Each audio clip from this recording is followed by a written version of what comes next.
Good evening, and a warm welcome to yet another biography event.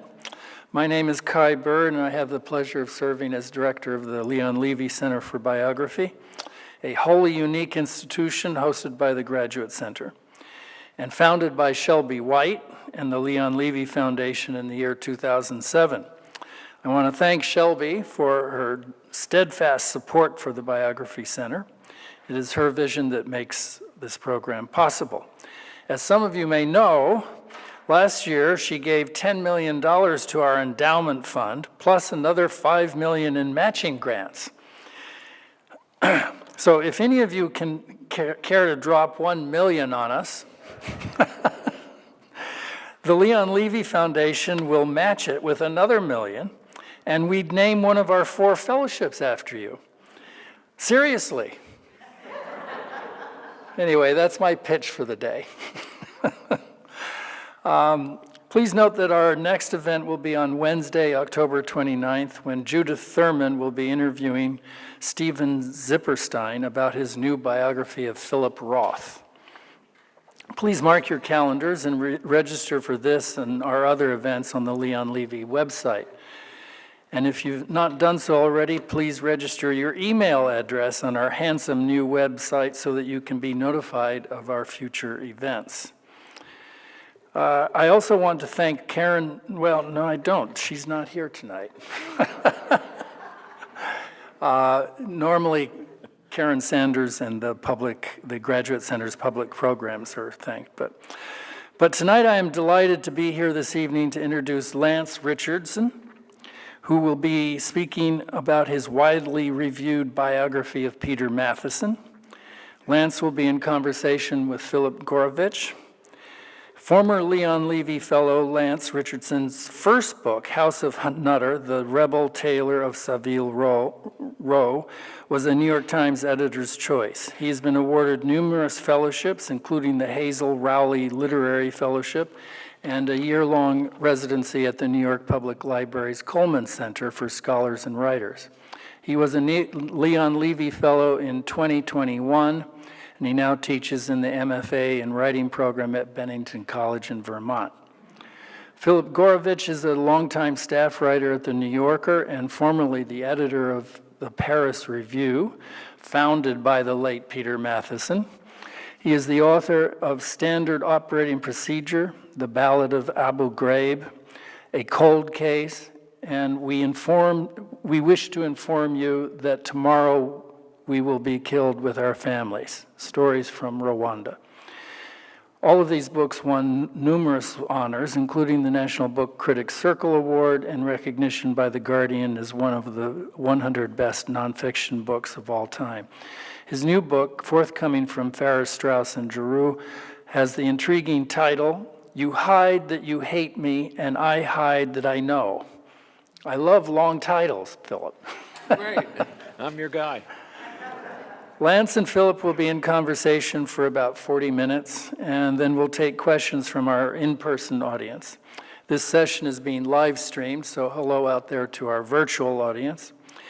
And at the end of the evening, Lance will be signing books over in the corner there. Again, thanks to the Leon Levy Foundation for funding this and all our other events. I now turn over the conversation to Philip. Thank you. Thank you.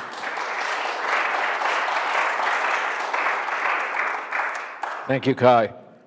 And Lance has written an amazingly interesting and terrifically readable book, which I just devoured. And I'm not somebody I can't admit or pretend that I've read all of Peter Matthiessen. I think Lance may be one of the few people who actually has, because he was an amazingly productive person, but he also had just an extraordinarily rich life as a writer, as a traveler, all the dimensions of it. It's almost difficult to figure out how to compress it into a conversation. So I wanted to ask you, first off, just like basically your previous book was about as different a world as could be, a couple of Savile Row tailors and the sort of gay fashion world of a certain period and so forth, and then you come to Peter Matthiessen. Why Peter Matthiessen? What made you think, I want to go pursue that one? Yeah, it's funny because they are worlds apart, but I don't see it as a departure so much as a kind of return to the things I was actually interested in. So I'm Australian, and I moved to the US in 2013 to do a graduate degree at NYU in writing, with a view to writing a book about the American gray wolf. I wanted to write a book about the different communities of people across the US who were engaged with this animal, either as a adversary or as sort of a beacon of environmental preservation. And I did research travel. I learned to drive so I could do research travel. I learned to drive in Manhattan. On our side of the road? Yeah, I actually cannot drive on the Australian side of the road. I go back and my parents have to drive me around. So that was what I was interested in, and I spent 2 years at NYU really sort of working on this wolf book. And then, I graduated and I took it out, and I was like, this is what I was going to do. And the month that we took it out, someone sold a book about wolves for, I think, like $1 million. And the project died, which was very traumatic. With the blue and gold. It was called American Wolf. I'm sure it's good. I've never been able to read it because it's traumatic for me. But it died, and that was an experience, and I was sort of casting around for something to do, and a friend who was living in London at the time told me about this guy on Savile Row, and I thought it was a really interesting story, and it spoke to different parts of my life than the ones that I'd sort of moved here for initially. So I kind of just grabbed hold of this idea and ran with it and wrote this book that I was very proud of, but was not necessarily the sort of driving passions of what I wanted to do as a writer. So after I'd finished it, I was casting around for what I was going to do next, and one of my professors, and there's a couple in this room now, so I don't know, maybe it was one of you guys, told me that if you can talk yourself out of an idea, you shouldn't do it. And I talked myself out of every idea I had, except for something about Peter Matthiessen, who'd written a book called The Snow Leopard that really meant so much to me. So I sort of, returned to him and the things that he was interested in, anthropology and animals and landscapes and travel, and I'd been a travel writer in Australia. So really all of the things that he wrote about were things that, meant so much to me already. So it kind of was a natural fit in a way that actually the previous book was not really a natural fit. Did you have a strong conception of there are many, I could imagine that Peter Matthiessen had many readers who were aware of half a dozen of his books without being aware of the other 12 or 15 or 20 or whatever it was. He was amazingly prolific and also had a huge span. There were the Buddhist books, there were the nature books, there were the novels, there were the activist books, there were the American Indian books. Did you have a sense of the scope of him before you, when you first started thinking about it, or did that kind of come to you as you got into it? Because it becomes a whole social history of half a century at least. No, I didn't. I'd read The Snow Leopard when 15, 16 years ago, a friend in Australia gave it to me and said, you should read this. And that was really the start of it. And then from that, I read some of his other travel books. I read, At Play in The Tree Where Man Was Born. And then I read some of his novels, Far Tortuga, which I found incomprehensible the first time I tried to read it. Now it's my favorite of his novels. But I hadn't engaged with the social activism books at all. I had not read, In the Spirit of Crazy Horse or any of those things. But I had a general sense of the scope of his life. But I think with most writers would agree that when you start on a project, you kind of have maybe a sense of what you think you're getting into, but it's always bigger than that and more complicated. But I should say that when I decided I was going to write this book, I had an idea of what that book was going to be, and it was not the book that is over there right now. It was a book that I thought would be about the animals and the landscapes that he'd written about, and I was going to revisit them and see how they had changed. And there was going to be a biographical sort of thread through it, but it was not going to be a straight biography. I was going to be in it. It was sort of much more of a hybrid, maybe like Robert McFarlane type book. And in the process of sort of reporting it and digging into the biography stuff, it just became clear that his life was so dramatic and so kind of complicated and strange and interesting that a lot of the rest of it fell away. Helped along by the pandemic. So the pandemic kind of, I had travel booked to, West Papua that I couldn't do and things like that. So a lot of it just sort of fell away, and then it became much more of a cradle-to-grave biography than I'd anticipated. To the point where, I walked across the Himalayas for this book, and that was a pretty expensive, giant, complicated undertaking. Also nearly deadly. I got what the doctors said was probably the onset of pulmonary edema. So, as my partner never fails to stop reminding me, it was, a pretty serious thing. And, when I had come up with the idea of doing that, I thought it was going to be a really central part of the book, and it ends up just being kind of in the introduction. And of course, it informs the book, and it's all through, the description, but there's much less of it in there than I think I had initially anticipated. Yeah. So did you start with, traveling, or because the book does, as you say, go cradle to the grave, and the fact that you are not only not an American by birth, but not from the East Coast establishment. I'm not a WASP, yeah. Makes the fact that you are so fluent in East Coast establishment details and the way that you kind of conjure up the family into which he was born, as if you were conversant in that world. At what point did you suddenly decide, I'm going to approach the family, the archive, all of that? I assume that with a biography, at a certain point, you have to say, I'm taking on this enormous sort of scope of research.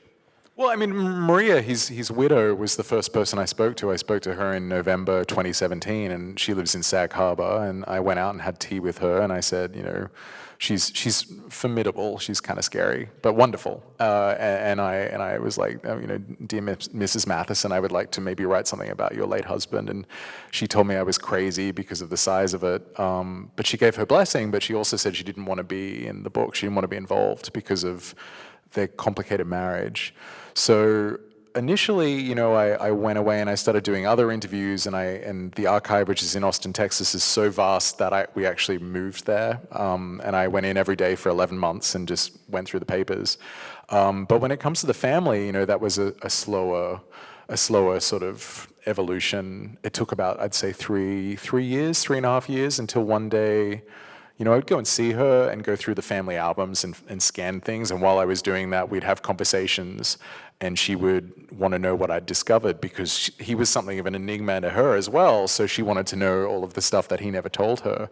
And then one day she just spontaneously emailed me or called me, and she said that she decided to tell me everything, and also give me the correspondence that she had held back from the archive. So there were 2 boxes of letters underneath her bed, which, if you read the book, are kind of the letters that are in the book, because they're the goods, really, the really personal, kind of incredibly intimate ones. So it was a really long process. It took a really long time to get to the heart of the family. And yeah. Do you have a sense of what it was that, made her? So 2007, he died in 2014? Yeah, so he'd been gone for 3 years. So he'd been, yeah. And then, so you're saying about 2020, she suddenly it'd be about opened that, up. yeah. So what do you think? I know you were developing a personal connection and you became familiar to her, but nevertheless, opening up those things that she'd kept closed even in his lifetime and altogether, that's a big thing, and it requires a lot of trust. Do you have a sense of what switched in her was it stuff that you were bringing back to her that she started to think, oh, you actually see him in a way that correlates, or how do you? Yeah, I wouldn't necessarily want to speak for her, so that's something you'd have to ask Maria, but I think she could see that I wasn't going to write a salacious, kind of gossipy book, that I was going to, be truthful and honest. And also, I guess, the conversations we'd had about the previous wives, and she could see with how much care I was dealing with Deborah. And I know that's something she always would, so Peter's second wife, Deborah, he was with her for 7 years or something, 8 years, maybe even a decade. But he was with Maria for 35 years. And she'd always be like... Several of which coincided with Deborah. Yes. Right. And she would always be kind of frustrated that I would be talking about Deborah. And she'd be like, but Lance, I was with him for so many more years. And I'd be like, well, you're not talking to me, Maria. I can't, what can I say? I don't know. So I think it was just gradually she could see the care and the insane amount of time and investment that I was putting into it, and I guess, and also we made an agreement that she wouldn't have the right to tell me to take things out, but I would let her read it before it published, and we would discuss anything that bothered her. And what's funny is that when she did read it, and this is like, it's pretty brutal about their marriage. It's very, very intimate, and there's things in there about what happened to her mother, and it's very personal. And she read it, and she said, you described the bookshelf in his bedroom as tall, but it was actually short. And I said, okay, Maria, I'll change that. And That was it? that was kind of it, yeah. She wanted me to remove one name of somebody that she was worried the children would, and of course they already knew who it was. Right. Yeah, fine. But that was it. Wow. Yeah. Because that's not really the controversial or the painful part. It's really, no, Yeah. the size of the bookshelf is not what I would have expected her to focus on, but yeah. Well, I mean, that's a pretty strong confirmation of what you did do. I mean, if somebody says, well, I read the whole thing and all I got is the bookshelf to complain about it, it suggests that it's like an endorsement of what you did. I mean, one of the reasons I think we were asked to speak tonight was the Paris Review, and not that I am some sage of the Paris Review. I did run it for 5 years, and I knew Peter in that context only. I mean, I'd read him, but that was where I would encounter him. And of course, I don't know that I actually knew when I took over the Paris Review the CIA history, although it had been out there, it just hadn't caught my eye. I mean, and I think that's actually partly because, as you to some extent conclude, it's really not that relevant to the Paris Review. It's very relevant to Peter Mathiessen's life and to and so forth. But tell us a little bit about how you unearthed some of the things about that and how you drew the conclusions you drew, because the CIA was busy at that point funding a lot of things through the Council for Cultural Freedom, though that's not actually how the Paris Review was funded, it seems. No, so so there's so much fixation on whether or not the CIA gave money to the Paris Review, and the implication being that the Paris Review may have been part of a cultural Cold War and used as sort of a cudgel in that regard. And people seem to fixate on this, and they still, one of the reviews of this book still says that the CIA was funding the Paris Review, and I'm like, did you read the book? It's not. Like, even if it did, yeah. there's really not a more Right, apolitical right. magazine ever been published. Right, I mean, I read through the archives, and if you read through the archive, you can't tell politically what decade it's in. Sometimes formally, in terms of the writing, Right, you can see right. what's going on. But Plimpton Yeah. hadn't a political bone in his So body. there's so much focus on where the money was Right. coming from, and I did not get access to the CIA files because they won't declassify personnel records, so I couldn't really. They just wouldn't give me anything, and I tried all the different avenues. But what I did have is, before he died, Peter had written a series of Q&As and chronologies about what he was doing in Paris. So I had this material that had not been published. And you have to kind of treat it carefully because I can't verify a lot of it. So you have to sort of be like, this is what he says. We just have to kind of maybe couch it. But what turned out to be really interesting is not really the question of where the money had come from or where the money was going, although that is interesting, and I do go into it and sort of look at maybe they gave a little bit of money, but if they did, it was very small comparatively. Those, by the way, the money that they may have given came through the Fleischmann family. Yeah. Is that the same Fleischmanns who sponsored the New Yorker? It's the East family. cousins. Okay. Yeah. So that's Raoul, and Right. this was New Yorker's Junkie. never been. Yeah, Never yeah. suggested that Harold Ross was on the payroll. No. Yeah. So related. Yeah. But what was interesting really is that what was Peter doing that he needed the cover for the Paris Review? That was the interesting question. It turns out, and what he was doing, and I write about this in the book because he wrote about it in his notes, is he was sent to Paris by the CIA, but he went not because he wanted to do something for his country or that he was particularly political. He just wanted, with his new wife, to go back to the city that they love and work on his novel, and they were giving him a stipend and an excuse to be there, so that's why he went. But he needed a reason to be there. He needed a cover, and as I'm sure there's a lot of writers here, you know that your labor is kind of invisible to everyone else. It looks like you don't do anything, you just sort of sit there. So that wasn't very good cover, and his minder was like, you need a better cover. So he met another American in a cafe, and one thing after another. That's what the Paris Review was sort of set up for. It was a cover so he could do the other things. But what he was actually doing, and this is a crazy story, is that there was a man that he'd met that in his notes, there's a bit in his notes where he paused. You can see where he's pausing, and there's like a gap where he's thought about writing the person's name in, and he doesn't, and he writes Monsieur X. And I'm like, oh. But he met this guy who was in the French Communist Party, and he was tasked with basically pumping this guy for information about what they were doing. By the way, like 1954, 5? No, 1951, Okay, 52, sorry, yeah. that's earlier than I was So he was tasked with getting information out of this guy, and he was like, Peter's like 21, he's like, how do I do this? And he's like, I know, I'm going to come up with a fake novel, and I'm going to present the plot of this fake novel about communists to this man, and he's going to give me feedback about whether or not it's realistic. And according to his notes, he does. And the guy gave him, would work with him about how to make this novel kind of more authentic. And then he would take the information back to his minders, and his minders were very excited by this.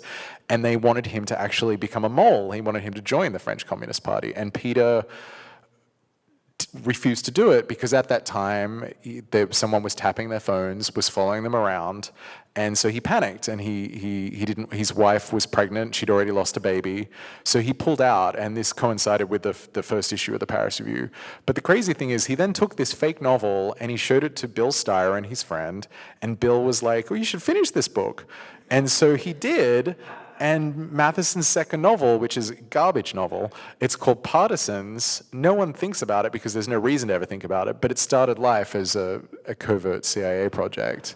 But the Paris Review got all the blame, but it's that novel. It's that novel, yeah. So that's the interesting story. I didn't really care what the money. Well, the other thing about the Paris Review is sort of a cover story is it wasn't even really strictly speaking, his idea. No, right. I mean, along came Doc Humes, who's a character in himself. Yeah. And he'd met Doc Humes, it sounds like a few years prior in Pamplona with... They'd encountered each other, previously. Right, so they'd been swanning around, and then he approached him at a cafe wearing a cape and a Hamburg hat and all the sort of Doc Humes paraphernalia. Yeah. And he'd bought some dubious sort of Time Out Paris kind of magazine. The Paris News Post. That's it, the Paris News Post. And then they basically ended up with, who was it that gave them the first really good story that they wanted to publish that made Peter sort of say, we ought to just I'd have to get rid of the Paris News Post and start this, let's start a real literary magazine. And that's when the ferment happened, where Styron had sort of entered the picture, and Doc Humes, and then they eventually roped Plimpton in. Yeah. And so it seems like, I mean, and also it was Patsy. more like we should he sort of seized shout on out it as a Patsy. cover story. He realized that it was a useful cover story, but it wasn't like he generated it on his own. No. It was actually something that was kind of underway. Yeah, and he sort of glommed onto it. And I sort of mentioned Patsy because... That's his first wife. Patsy Southgate, his first wife. And, there's been so many, starting with the very famous article in Esquire by Gay Talese, about the Paris Review crowd. There's been a real mythologizing of these people. And it's a very macho mythologizing. It's very kind of male-centric. And when I was writing this, it became clear that there were women there. There was Patsy Southgate. There were, Louisa Noble was the first secretary, and she had left behind letters, and I spoke to her before she died. So I wanted to write them back into the story, and it was really important that I did that. Apteker? She was the first one, the Apteker, Miss Apteker. And it became this thing at the Paris Review in those years that they called all the young women who came to work for them Miss Apteker. Like, whoever it was as if they were it was almost like saying, the girl. right? Yeah. The girl was Miss Apteker. So you lost your name, you became like this generic, whoever the latest person was from Vassar or Wellesley who showed up in Paris and started doing and who of course did all the work while these guys, got drunk and made stories. Yeah, and I was able to kind of push back against that a little bit. And Patsy, had died many years ago, but she had obviously spoken to Talese for this story. And, I met Gay, and he's really lovely, and he gave me his original interview notes with her. And he he told Plimpton in a letter that he'd held back most of her most biting stuff as like a gentleman's, a nod between gentlemen. He hadn't really sunk the knife in. But he kept it, so I did. And so I had all of the stuff that Patsy had said, and she was, by the time they actually spoke, she was really bitter about it.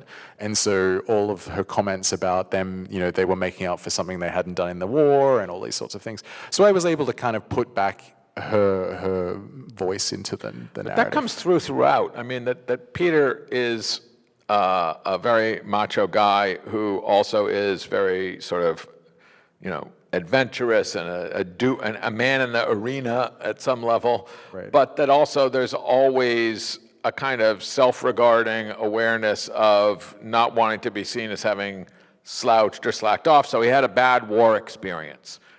He had poor eyesight. He ended up basically in the laundry in some Japanese base where he was washing the underwear of the guys who were really fighting, while his father had like some fantastic appointment and had a really good war. And so Peter, who, as you can imagine, was always in a thing with his father, took that especially hard. And you in the book, you do say that sort of joining the CIA, he was recruited at Yale, which for a long time, at least, until recently, I discovered there were some people who weren't recruited at Yale.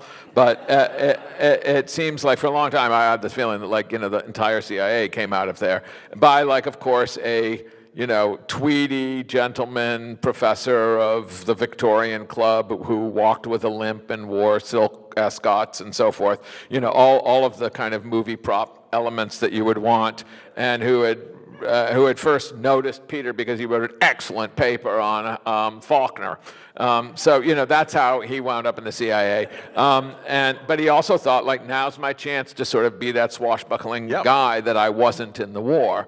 And Patsy Southgate really in the Gay Talese thing basically says, she deflates she's that. like, these guys all felt kind of pathetic about what they were in the war, and so they're swanning around Paris trying to make up for it. Yeah, it's pretty devastating to once you read her account and then you reread all of the sort of posturing versions. It's pretty devastating. Yeah, it is. Yeah, and it seems like he had a tremendous knack for finding women who were extremely perceptive about him when he was being really awful to them. Yeah.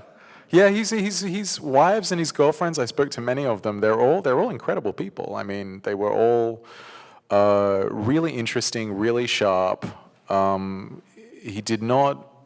He never sort of he didn't seem to ever be attracted to women who were just beautiful but maybe not on his level. He wanted someone who was on his level, and that came with drawbacks when they also wanted things themselves, and he didn't necessarily. It's amazing. Was it Patsy Southgate to whom he says, until I spent some time with you, I didn't realize that women were people? No, so that was Wendy, Wendy, who wrote right. an email. She's Wendy. So Wendy Burden, her name's now Wendy Morgan. I met her. She's now 97. And I met her in DC a couple of years ago, and we had this great chat, and she'd started seeing him when he was in Hotchkiss in 1943, 1944. And we had this great chat, and then at the end of the meeting, she was like, "Oh, do you want these?" And she's got a plastic bag with 120 letters that he'd sent her from Pearl Harbor in 1944, 1945. Right, and they're absolutely insane, incredible letters to the point where I helped her arrange to have them donated to the Ransom Center, because not only are they an important part of his legacy, but they're a really interesting insight into what it was like to be at Pearl Harbor in 1944, 1945. That sort of time. And in one of the letters to her, and she wrote me an email about it the last week, she was like, I remember that letter. It was so touching when I got it. The letter is literally him saying to her, "Until I'd met you, I didn't see women as people." And I think he meant it as a compliment, but it's a grim letter, and it's written with the chauvinism of someone at prep school, surrounded by it was an all-male prep school at that time.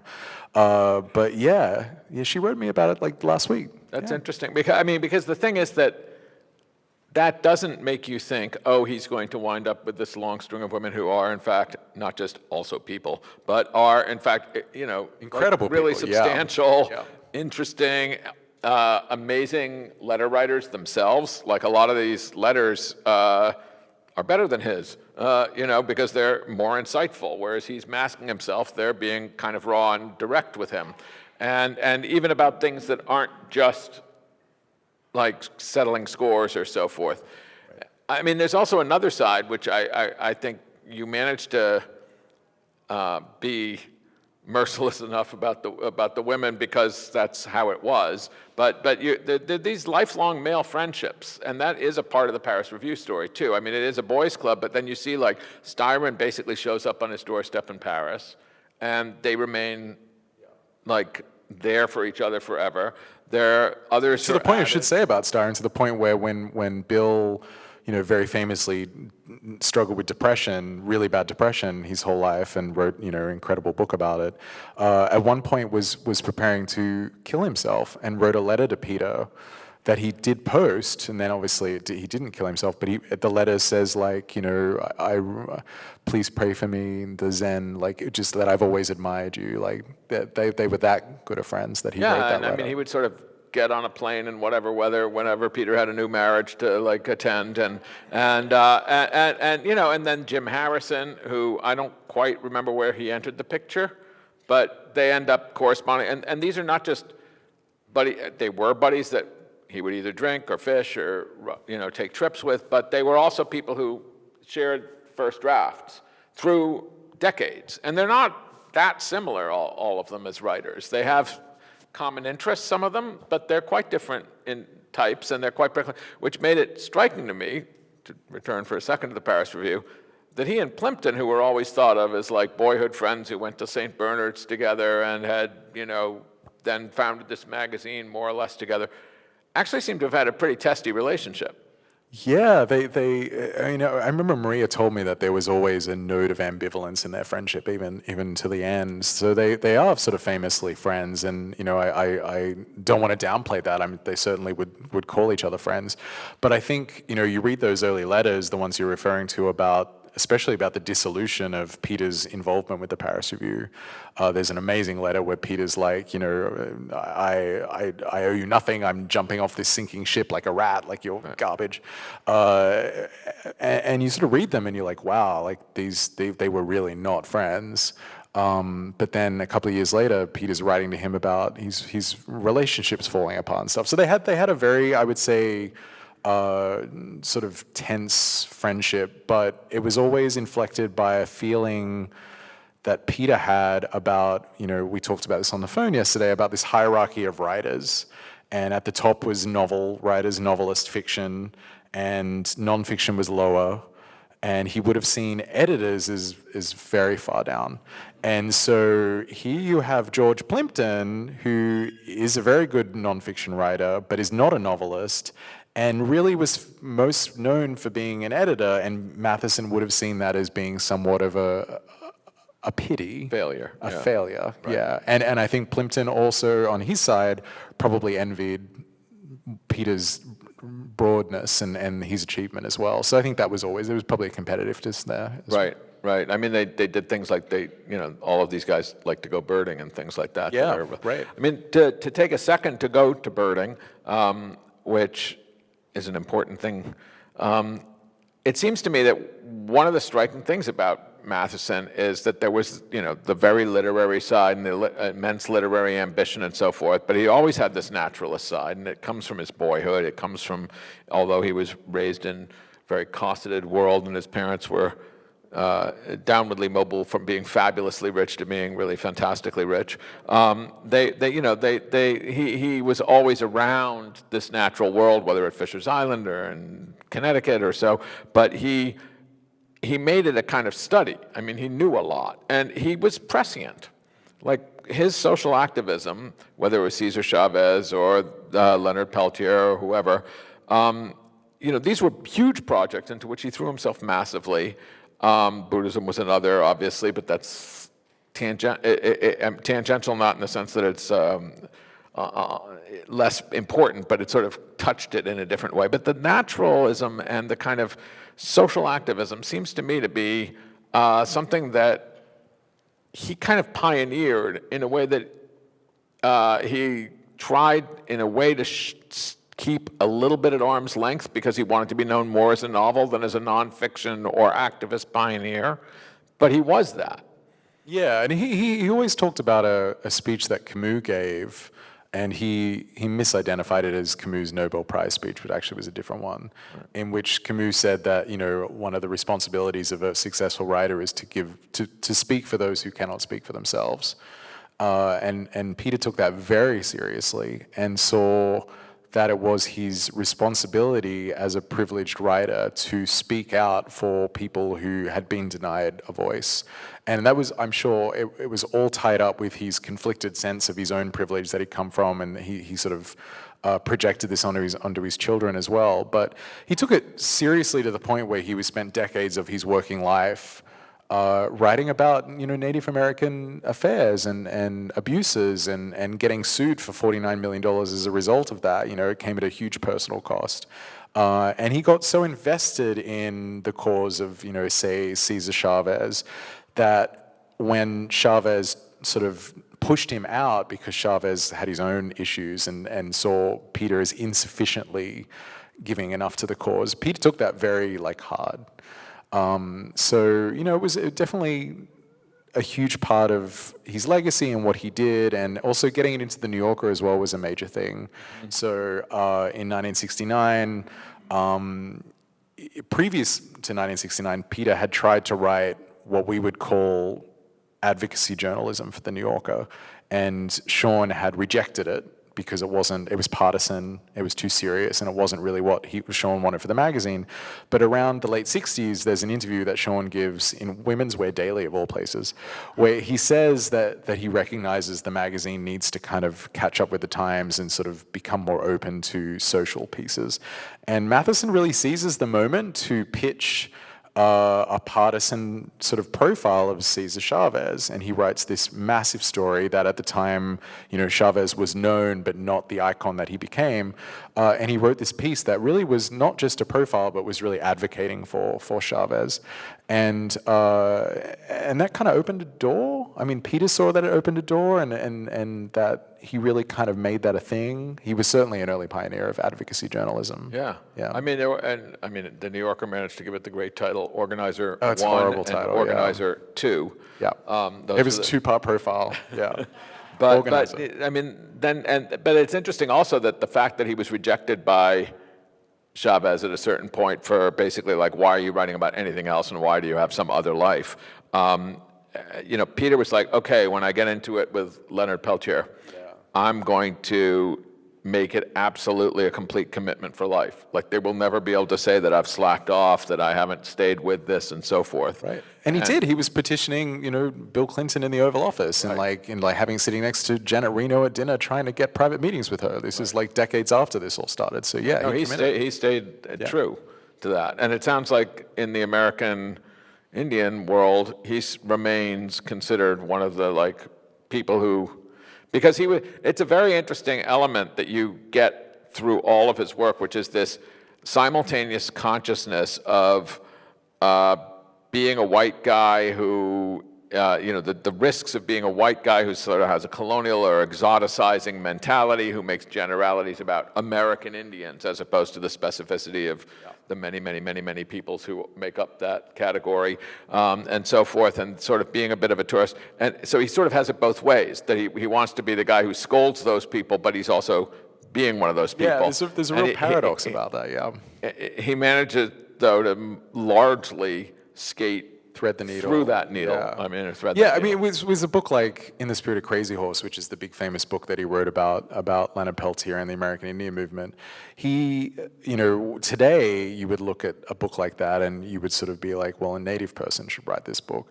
But and Matthiessen at that time had the same thought. He's like, a Native person should write this book, and he really didn't want to write it. He wanted to find a Native writer to do it, but he really couldn't find someone. And then the American Indian movement, the leaders really really sort of pushed it on him. So, but he did have this thing throughout a lot of his work that makes it very complicated and very hard to dismiss or fully embrace a lot of it, because there is this sort of interplay of defending Native American people, really kind of advocating for them, but also romanticizing them at the same time, but being aware that at the same time as that, like having this self-reflexive thing of romanticizing is bad and is racist. And he even says in an interview, like, romanticizing the Native is racist, and then goes on to do it anyway. So it's this kind of complicated thing. He romanticized Native indigenous people of all kinds a lot. Yes. I mean, it's kind of startling sometimes because it's so bold. Yeah, he does. Did you ever, I mean, you started this after he died. Did you ever wish that you could interview him? Yeah, I mean, of course, yeah. There was constantly things that I didn't know that I wanted to know. But the weird thing is, when I look back on it now and I think, like, what would I ask him? The only real question that it kind of still really bothers me is that I want to know his code name in the CIA. Like, it's so stupid, it's like a nothing question. His code name, or who Mr. X is? Monsieur Well, I mean, X. both would be nice to know, but his code name, like, he had a code name in Paris, and he doesn't write it in his bloody notes, and I want to know what it is. And that's what I would ask. Because I think, like, what else would I ask him about his relationship? I know what he would say. He would be defensive about it. Right. And he would be defensive, but then he would concede that, okay, yes, he didn't treat Maria very well, but then he'd be defensive again. He would just be in this cycle. So I don't think I'd get anything terribly new out of any of that sort of aspect, but there's kind of little factual questions that any biographer, like, you just don't get everything, and it kind of plagues you. You stay awake at night. I want to know this one little thing. I would ask that. Like, sort it of thing. exists and it's known. I know it exists. It's in some file. It's in the CIA files. Yeah, absolutely. So if they won't give it to me, then maybe he would have. Yeah. The thing that actually surprised me the most in reading it is just the quantity of drugs that he did while being spectacularly productive. Yeah. Was that at all a surprise to you? Oh yeah, totally. So I know he was macho and exaggerated, but like 300, 500 milligrams of Sandoz LSD, on the regular for a couple of years, that's a lot. Yep. He would write 3 pieces for the New Yorker and crank out a book in the meantime. Right. So I just wondered if that was as surprising to you. It's wild, yeah. I mean, he didn't do it recreationally. He saw it as sort of a type of therapy. And, he was I know it sounds kind of crazy, but yeah, he was also one of the first people to write about ayahuasca in a Western context. It's actually mentioned in the New Yorker in 1961. Yeah. Ayahuasca, 2 words. And so he took that, and the amazing thing is he wrote diaries while he was taking it. So there's an ayahuasca journal where he writes like 9:01, feel nothing. What's his handwriting like? Oh, it's dreadful. I mean, during the tripping journals.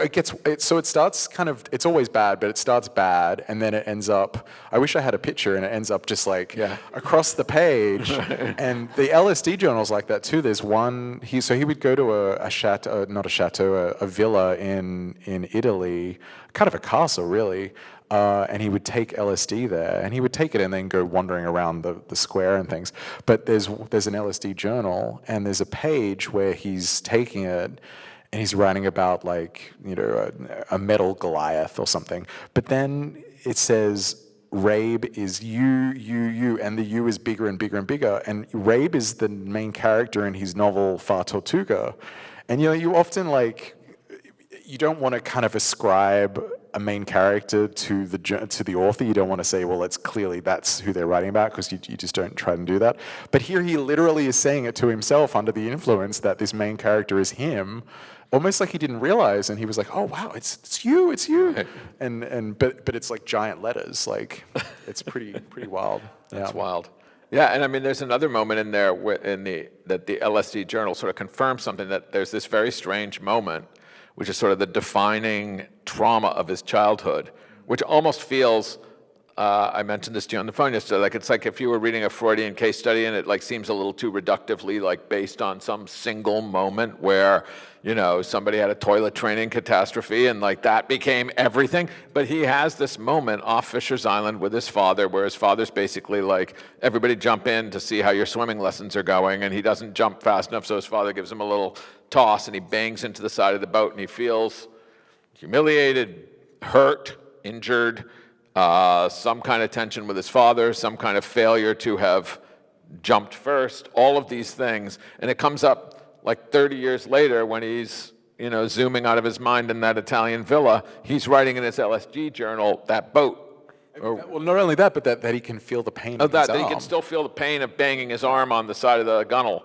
And I wondered what you made of that whole thing. I mean, it keeps coming back up, so one has to take it very Yeah, seriously. he was talking to a journalist Do you about feel it you like 2 months understand before he what died. at the core of it? In what year? He was 2 months before he died. Right, that's yeah, right. Yeah, he was no, talking that's to right. a journalist about it. So it was, and it when I write about it, I write about it in the context of him writing about it in his memoir notes, Right. because you do have to sort of question whether or not it really had in his childhood that significance, or if it is something that later in his life he kind of imbued with that significance, and so I sort of handle it quite carefully. But it is really interesting that he has this specific incident that he sees as a betrayal not only of his father, but when he comes up from the water, he's swearing, and he swears at his father, and that's like not okay for a WASP child to do. So that when he gets taken back to the house and he gets sent upstairs, he's expecting his mother to come and comfort him, and instead she comes and tells him that she's ashamed of him, and then they get in the car and drive away. Right, because it's not just that he was swearing, the swearing represents having lost it. Yeah. Right, like that Yeah. you lost your composure. You Yeah, weren't you cool. felt emotions. Right, terrible. And it also sounds like that was also like the pivotal moment after which he started being a bad boy. Yeah, like pretty bad. Shooting cars, with shooting out BB windows guns of his house and stuff. Yeah, so he really does kind of identify this as like the moment of the fall out of Eden. It is a wild thing to like see that hinge moment. I think that given our timing, I'm going to open it up to questions. I could talk to you about this all night, but do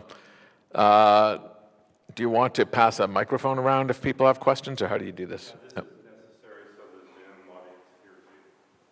But wait for me to arrive. Phil Donahue. It's not even on. There we go. Yeah, this is Phil Donahue. Questions?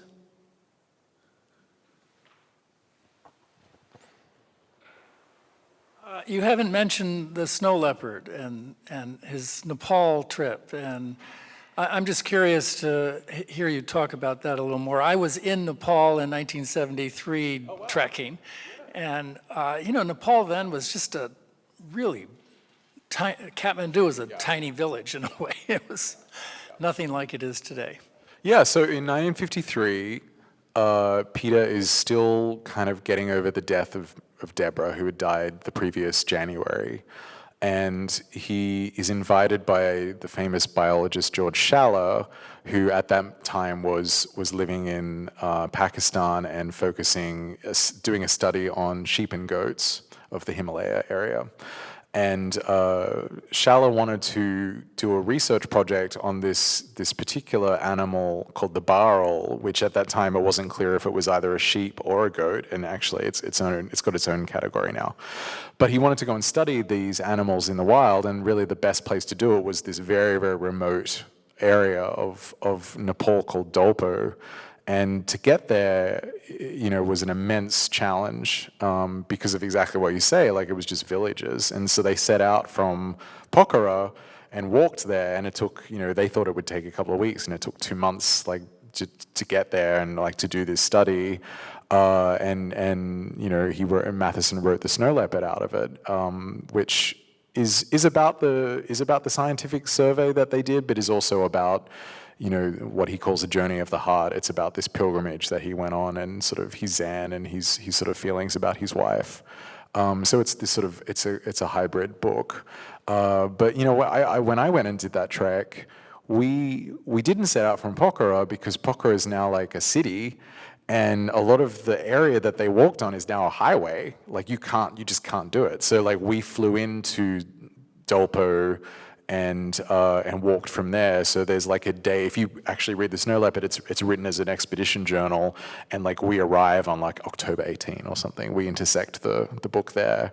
But what is amazing is that even though obviously Pokhara has changed and Kathmandu's now a pretty crazy place, when you're actually in Dolpo, because Dolpo is so remote and so kind of kind of cut off from even the possibility of a road. You just can't build roads in there because of the way the mountains are sort of falling onto each other. The deeper you get in, the more it becomes what he writes about in that book. So to the point where when we finally got to the monastery, there's the monastery and then there's like a hermitage just around the corner down the valley. And we went in there and we were talking to the monk who was in there. And in the room where he was serving us butter tea, there were these sort of urns and things on the side of the wall. And Peter writes about them in the Snow Leopard, and it's probably the same things still there 50 years later. So it's kind of was this sort of uncanny thing where I had a copy of the book and we would, every night we'd sit down and read it aloud. And it was like someone was ghosting us and writing what we were seeing. It was pretty amazing. Yeah. What about the son he left behind, the 8-year-old Alex, and his wife, his mother, the boy's wife, mother had just died, and he leaves the boy behind to go on this trek. Did his ability to do that, his decision to do that, was that pivotal in your sense of who he was? Did you judge him for that? Did your judgment of him at any point, did you find that critical in the sense of how you're going to represent him? Because that struck me, there are a lot of points where he's very vulnerable to being judged, but I wondered from a biographical perspective whether that was important and necessary in a certain way for you to judge. Do you see what I'm saying? Yeah, I tried never to judge him. I tried to just present the facts and let the reader judge him. Like there's many points where, what's that saying about, hang yourself by your own rope? Like you don't need me to point at him and say, this is bad behavior. Like it's pretty clear that it's bad behavior. But when it came to that, I did have to tackle that because that has been part of the discourse around that novel for decades about the fact that he abandoned Alex or sort of left him behind.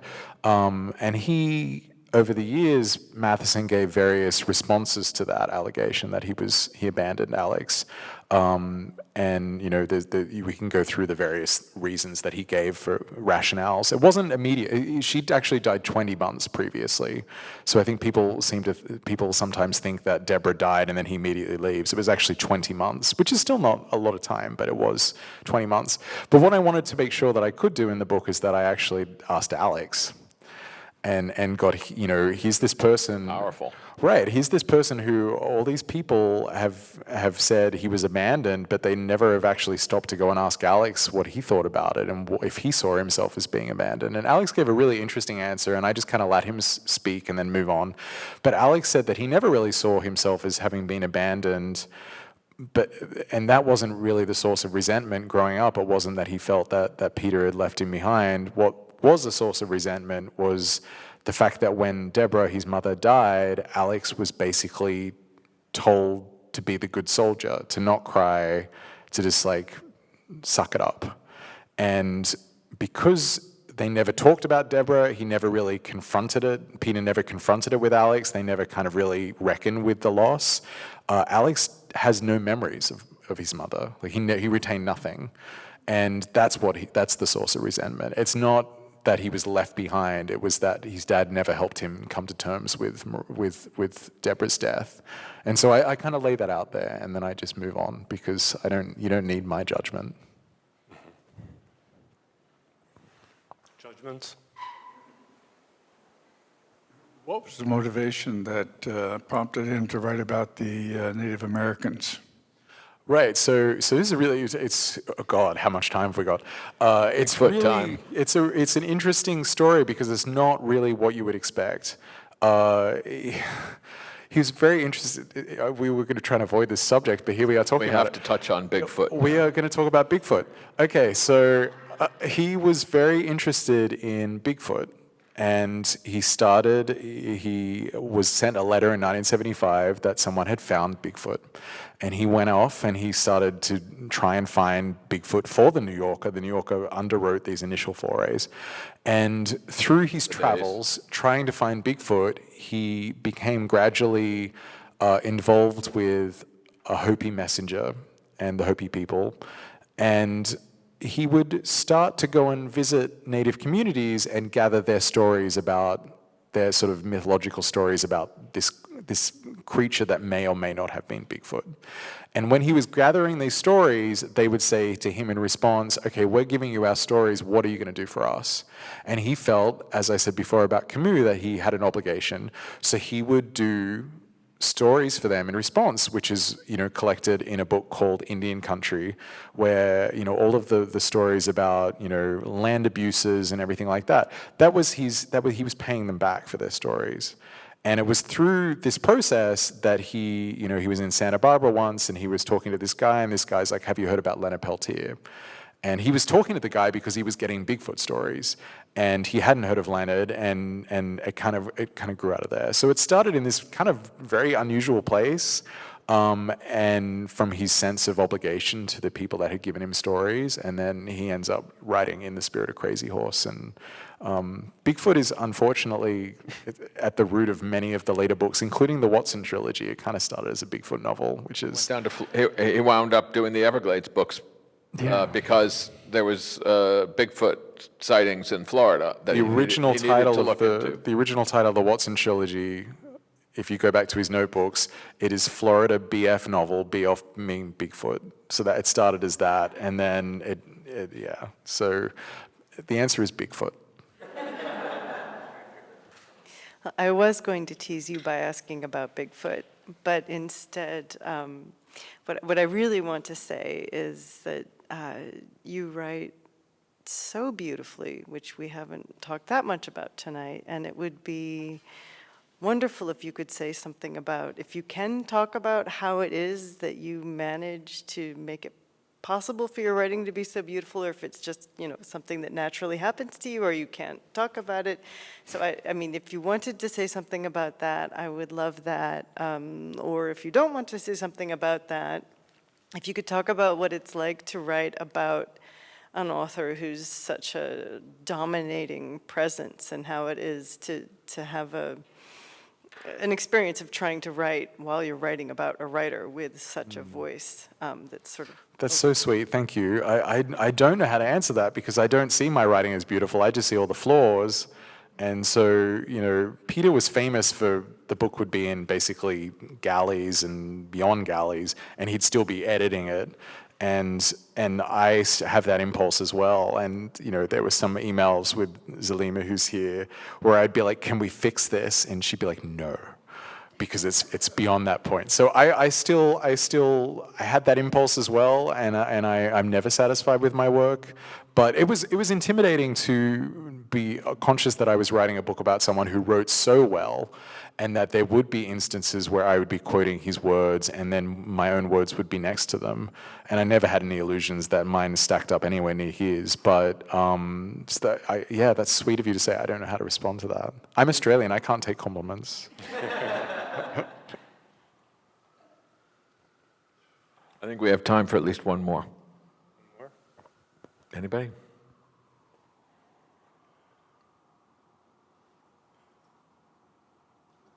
Well, there we go. Oh, there we go.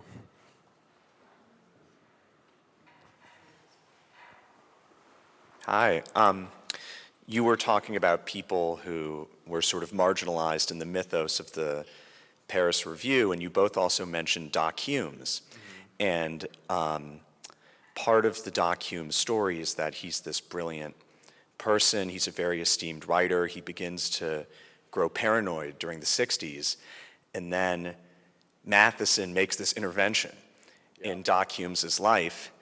And I'd be curious to, I'm sort of aware of that from other sources, but don't know how you treated the subject.